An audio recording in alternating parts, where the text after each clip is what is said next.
નમસ્કાર દોસ્તો, ઝવેરચંદ મેઘાણી લિખિત સૌરાષ્ટ્રની રસધારનો ત્રીજો ભાગ ગરાસણી. ગેમાભાઈ, આ દીકરીને આજે એને સાસરે મૂકવા જવા છે. તમે સાથે જશો ને? ના દરબાર, 3%નું જ્યાં જોખમ ન હોય ત્યાં મારું વળાવું ન હોય. ગેમાનું વળાવું તો 5-25 હજાર દાગીના હોય એવા ગામત્રામાં જ દીપે. બીજા સપારડા ઘણા છે. ઢોલીએ સૂતો સૂતો હોકાની ઘૂંટ લેતા લેતા આવો જવાબ દેનાર આ ગેમો પચ્છે ગામનો કારડિયો રજપૂત હતો. ગોહિલવાડ પંથકના પચ્છે ગામની અંદર આવા 40-50 કારડિયાઓ ગરાસિયાઓનો પગાર ખાતા હતા. જ્યારે વોળાવે જવું હોય ત્યારે પસાયતા તરીકે એ બધા પાસેથી કામ લેવાતું. પણ બધા કારડિયાની અંદર ગેમો ભારી જબ્બર હતો. જે ગાડાની સાથે ગેમો વોળાવ્યો બનીને ચાલે એ ગાડાને પડખે કોઈ લૂંટારો ચડી શકે નહીં. જેવા તેવાને તો ગેમો ઉપર મુજબના તોછડા જવાબો જ આપી દેતો. ગેમાનું વોળાવું એ કાંઈ રમત નહોતી. એક દિવસ ગામના બાપુ ખુમાણસંઘજી તરફથી ગેમાને તેડું આવ્યું. ખુમાણસંઘજીની દીકરી રૂપાળીબા ભાલમાં હેબતપર ગામે સાસરવાસ હતા. ત્યાં એ દીકરીને શ્રીમંત હતું. ખોળો ભરીને તેડી લાવવાના હતા. એક વેલડું, 2 છોડીઓ, ભેળો ગેમો તેમજ બીજો એક કારડિયો, એ બધા હેબતપર ગામે બાને તેડવા ચાલ્યા. હેબતપરથી પચ્છે ગામ આવતા મોણપુર ગામ સુધી આશરે 10 ગામ લાંબુ ભાલનું રણ છે. દિવસે એમાં મુસાફરી થતી નહોતી, કેમ કે પાણી વિના પ્રાણ જાય. એટલે રૂપાળીબાને રાતે જ સોંડાડવામાં આવ્યા. વેલડીમાં રૂપાળીબા અને 2 છોકરીઓ બેઠા. બીજા ગાડામાં ગેમો, એનો બીજો સંગાથી અને પાણીના 2 માટલા હતા. ગાડા જોડીને તારોડિયાને અજવાળે બધા ચાલી નીકળ્યા. રૂપાળીબા પાસે એક ડાબલો હતો. એમાં 5000ના હેમના દાગીના હતા. અંગ ઉપર પણ ઘરેણાનો શણગાર ભલી ભાતે ભર્યો હતો. ગાડા ચાલ્યા એટલે ગેમો તો જાણે પારણામાં હિંચોળવા લાગ્યો. એને પછેડી ઓઢીને લાંબા પડી ઊંઘવાનું શરૂ કર્યું. ઘોર અંધારામાં એના નસકોરા ગાજવા લાગ્યા. ગાડાવાળાએ એકવાર ટપારી જોયું. ગેમાભાઈ, રાત અંધારી છે, ઊંઘવા જેવું નથી હો, હોશિયાર રહેજો. ગેમાએ જવાબ દીધો, એલા ઓળખે છે તું આ ગેમાને? ગેમો હોય ત્યાં લૂંટારા ન ડોકાય. તું તારે મૂંગો મરીને ગાડું હાંકો હાવ. ગેમો નસકોરા ગજાવવા લાગ્યો. નસકોરા ઠેઠ બહેનને ગાડે સંભળાણા. વેલડીનો પડદો ઉપાડીને રૂપાળીબાએ પણ કહી જોયું, ગેમાભાઈ બાપા, અટાણે સુવાય નહીં હો. ઊંઘમાં ને ઊંઘમાં ગેમો બબડતો હતો, હું કોણ? હું ગેમો. આમ કરતાં વેળાવદર ગામ વળોટી ગયા. પણ ત્યાંથી 1.5-2 ગામ ઉપર એક તળાવડી આવે છે. ગાડા ખેડૂએ નજર કરી તો આગેથી તળાવડીમાં આગના તણખા ઉડતા દેખાયા. વહેમ આવ્યો કે કોઈ ચકમક જગવે છે. ગેમાને એણે હાકલ કરી, ગેમાભાઈ, ગફલત કરવા જેવું નથી હો. ગેમાનો તો એક જ જવાબ હતો, મને ઓળખે છે? હું કોણ? હું ગેમો. ગાડા તળાવની નજીક પહોંચ્યા એટલે ગાડા ખેડૂને 10-12 આદમીનું ટોળું દેખાણું. એની છાતી થડકી ઉઠી. ગેમાને એણે ઢંઢોળ્યો, પણ ગેમો કાંઈ ઉઠે? એ કોણ? એ તો ગેમો. જોત જોતામાં તો અંધારે 12 જણા વેલડું ધેરીને ઊભા રહ્યા ને પડકાર કર્યો. ગેમો ઝપકીને આંખો ચોળે છે અને હાકલ કરે છે, મને ઓળખો છો? હું કોણ? હું ગેમો. ત્યાં તો એક ડાંગનો ઘા પડ્યો અને ગેમો જમીન દોસ્ત બન્યો.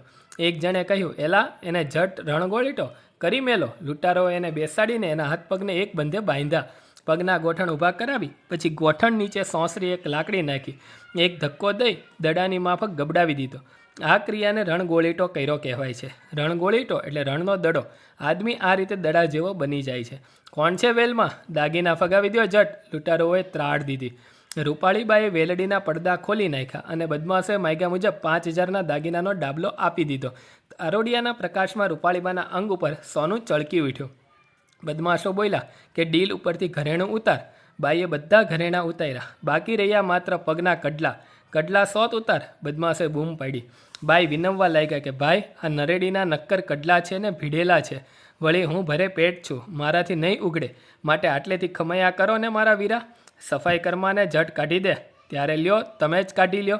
એમ કહી રૂપાળીબાએ વેલડીમાં બેઠા બેઠા પગ લાંબા કર્યા. પોતાના જતરડાની મજબૂત દોરીઓ ભરાવીને સામસામા 2 કોળીઓ કડલા ખેંચવા લાગ્યા અને બીજા વાતોમાં રોકાઈ ગયા. કોઈનું ધ્યાન નહોતું. રૂપાળીબાએ ત્રાસી નજર નાખી.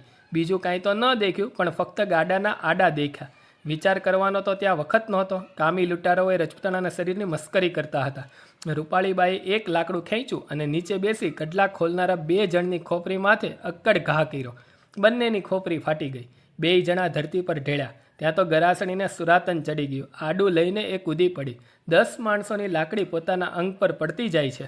માર વાગતા પોતે ગોઠણભેર થઈ જાય છે.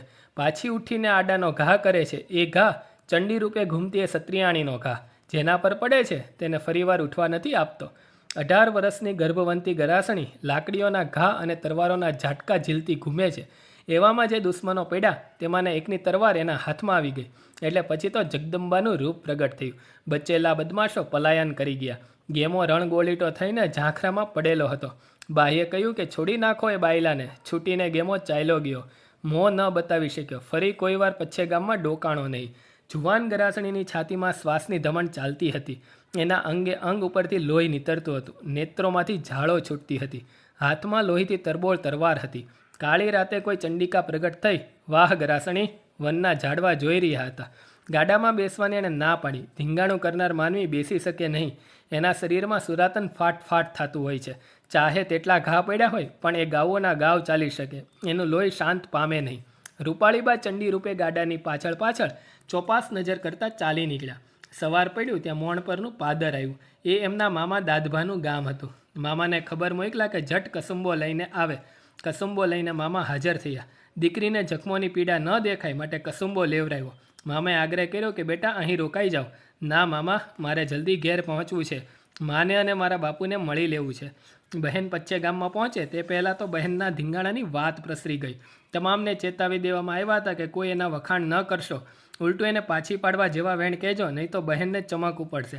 ચમક ઉપડે એટલે માણસ મરી જાય. લોહીએ નીતરતા બહેન આવ્યા. બહેનને ઢોલિયામાં સુવાડ્યા. બધાય ઠપકો દેવા લાગ્યા કે બેટા બહુ અઘટિત કર્યું. 5000ના ઘરેણા જાત તો ક્યાં બાપુને ખોટ આવી જાત. એક પહોરમાં તો એનો જીવ ચાલ્યો ગયો પણ એનો ઇતિહાસ હજી સુધી નથી ગયો. આને કહેવાય ગરાસણી, સૌરાષ્ટ્રની ગરાસણી. વાહ ભાઈ વાહ!